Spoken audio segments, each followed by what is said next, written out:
In this video, I'm going to be testing one of the world's fastest gaming smartphones to date, and to put it to the test, I'm going to be playing PUBG, some Genshin Impact, and to push it to the absolute limit, I will be emulating some games on the Aether SX2 and also on the Dolphin emulator, so we can really see how it handles under stress. And to take this Nubia Red Magic 8 Pro gaming test up a level, I will be using a thermal imager throughout to track the thermal performance, just like the Predator in that really old film. So you'll actually be able to see what's really going on when we turn up the heat. And what's really going to blow your mind is the graphic settings that this device may or may not be able to run, and also how bad I am at PUBG. Anyway, allow me to reintroduce this phone. This is the Red Magic 8 Pro, and let's run quickly through the specs before we get into the gaming test. The chipset is the brand new flagship from Qualcomm, the Snapdragon 8 Gen 2. The screen is 6.8 inches, 120 Hz. It's a flat AMOLED. Its peak brightness is 1300 nits. The touch sampling rate is 960 Hz. And the screen to body ratio is 93.7%. And it gets better. The onboard storage is incredibly fast. It's UFS 4.0. And you can get this in 8 or 12 gigabytes of LPDDR5X RAM. Now, most reviewers might skim over the significance of these components, but let me just show you something. These memory units are so good and so fast that Antutu thinks this phone is cheating, because right now these are the best of the best, and I don't think Antutu's seen them before. Anyway, the frame of the Red Magic 8 Pro is an aerospace grade aluminium. The back is a frosted matte finish. MKB would love this. And it's got built-in RGB. And listen carefully when I say this. No joke, the stereo speakers on this phone are the best that I've ever heard on any smartphone. And just for context, so you guys can get an idea of what I'm talking about here, here's how it sounds versus the iPhone 14 Pro Max and the Samsung Galaxy S22 Ultra. We can continue to innovate, we don't see any end. So listen here carefully. We can continue to innovate, we don't see any end. So listen here carefully. We can continue to innovate, we don't see any end. So listen here carefully. It seems like these days there's so many. The Red Magic 8 Pro just has so much depth to the sound, and the max volume is pretty crazy too. If you boot this phone up in a silent room, the sound that it makes is actually quite startling.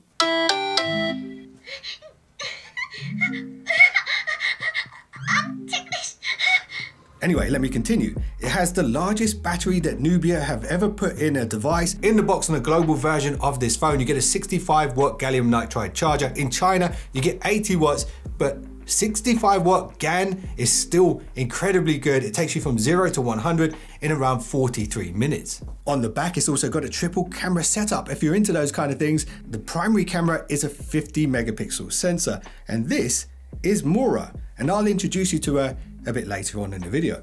Now check this out, the 8 Pro has a headphone jack that supports 32-bit 384 kilohertz audio. That's super high res, so if you plug in a pair of headphones into this device, not only are you going to get latency-free audio, but it's also going to be the maximum quality possible. And if you want to go truly wireless, it does have Bluetooth 5.3, which is the latest and greatest. And this is the really cool part. The Red Magic 8 Pro has the largest vapor cooling plate in the industry with 10 cooling layers.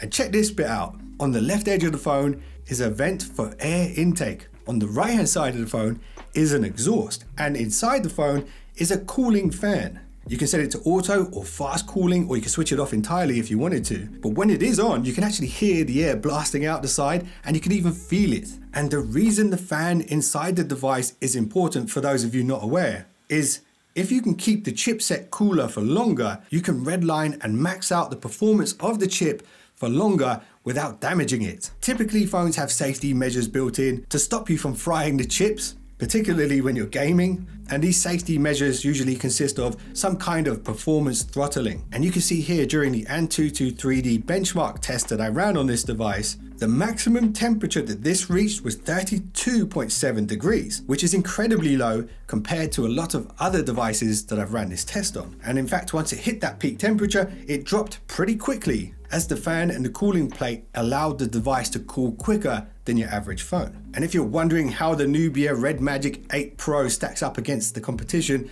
at the top of the leaderboard on Antutu, it actually beats all of them and would rightfully take the #1 spot. But of course, the RAM and ROM suspiciously fast, and therefore this has no official ranking right now. Anyway, before we move on, I just want to say, if you haven't subscribed and you just subscribed right now, you're now one of the finest subscribers known to man. Anyway, let's get into the gaming settings. So this right here is the game changer. This takes you immediately into the game center.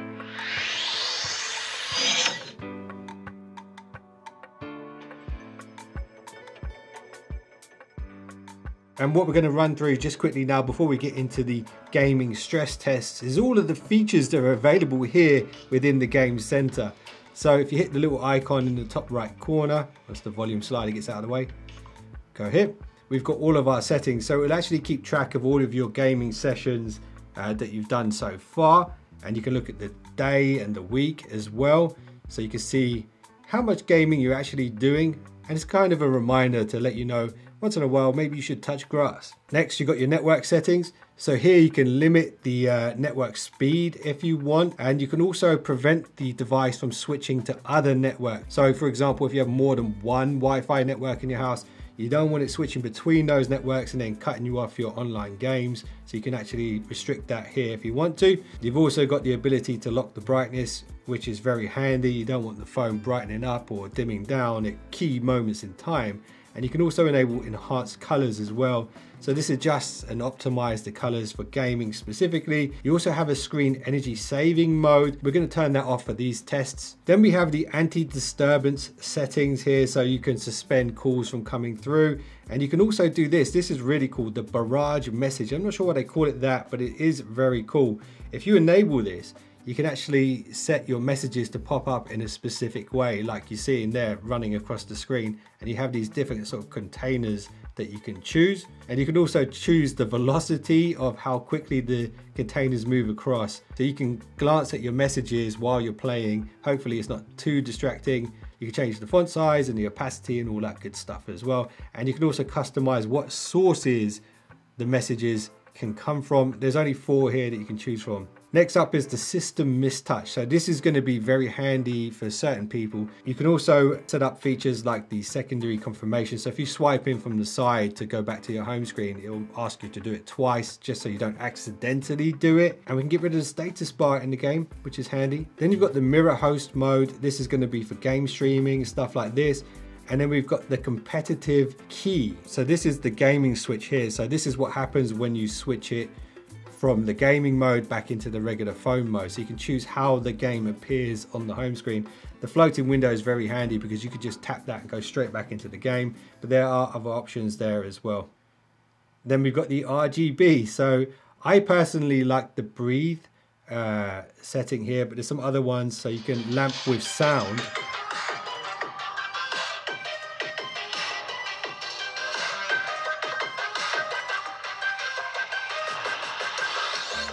So as you can see, that kind of pulses in time with the music on the screen.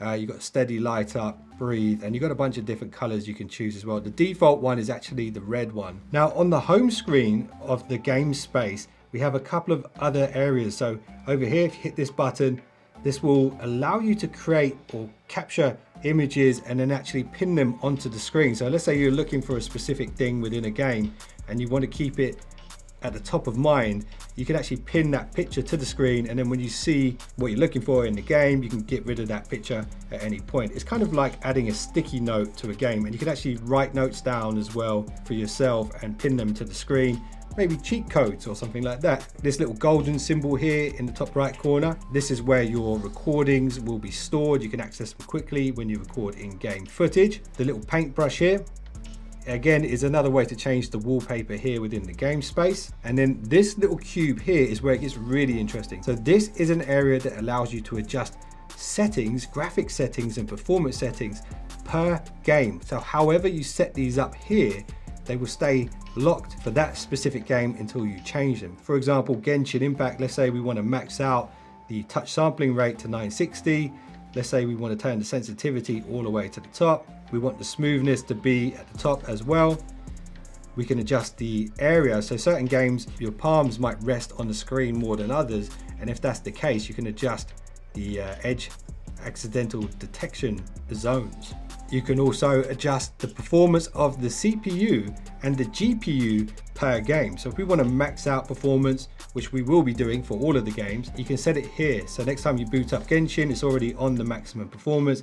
The same for the GPU. We can set a custom one as well, where it can run highest and then switch back automatically. And this area here that says show is actually like a color filter mode. So you can actually choose a specific color filter for the game you're playing. So if you want it to be sort of more gritty and grainy, like a car racing game, a rally game, you can do that. If you want to boost the shadows in shooting games and stuff like that, these are all pre-configured for these types of games specifically. So for Genshin, maybe the MOBA one will be good. We could even set it to auto. Then we have the net settings as well. Again, this is per game basis. You can set the low latency Wi-Fi setting here. And this is recordings within the game. So if you want a higher quality, you can set it to HD. And then the shoulder triggers, I'm going to show you those in action when we're actually playing. It will make more sense. And these are features that are actually available within all games, but you can disable some of these if you want. If you think you're not going to use them within Genshin, for example, we can disable them. I'm going to leave them all on. Now down here in the bottom right corner, we have the little fan icon, and guess what that does? It turns on the fan. So you can see right now my games are down the left hand side, but if you have a full library of games, when you tap this button here, you can actually see them all in these sort of squares, almost like Windows style layout. And then you got the little music button here, turns off the music for the game center. And then down here, the super power base. This is if you're going to be connecting the phone to other things. You've also got access to the plugin library, which I already showed you, but you've got the Red Magic Studio if you're going to cast the phone to another screen or anything like that. And now let me introduce you to Mora. So see this little icon up here? This is Mora. This is Red Magic's own little anime character. So let's open that. This boots up Mora, and Mora is your AI assistant specific to Red Magic phones. She is interactive. Don't pretend that we are that familiar. No touching, no touching. So she actually lives on the home screen of this phone, but you can customize some of the stuff here. So within the settings, we can actually adjust some of the things. And yeah, you can adjust a bunch of the things that she can do and on what networks it works on and stuff like that. So you can, let's say when you go to work, you don't want Mora talking on your phone.